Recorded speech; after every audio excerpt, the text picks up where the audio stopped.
உங்களை கொலை செய்கிறவன் தான் தேவனுக்கு தொண்டு செய்கிறவன் என்று நினைக்கும் காலம் வரும் என இயேசு சொன்ன காலம் வந்துவிட்டது.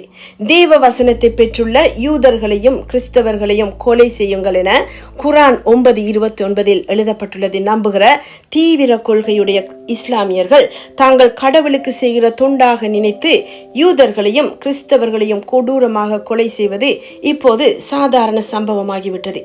இதற்கு காரணம் இவர்களுக்குள் இருப்பது தேவ ஆவி அல்ல, அந்தி கிறிஸ்துவின் ஆவி என்பதுதான். அந்தி கிறிஸ்துவின் ஆவி மட்டுமல்ல, அந்தி கிறிஸ்துவும் இஸ்லாமிய மதம் சார்ந்தவனாகவும் யூதர்களுடன் சமாதானமாக இருந்து சமாதான உடன்படிக்கை செய்து கொள்ளக்கூடியவனாகவும் இருப்பான் என்பதை கடைசி நாட்களை குறித்த கிறிஸ்தவர்களின் நம்பிக்கையையும் இஸ்லாமியர்களின் நம்பிக்கையையும் ஒப்பிட்டு பார்க்கும் போது விளங்கிக் கொள்ளலாம்.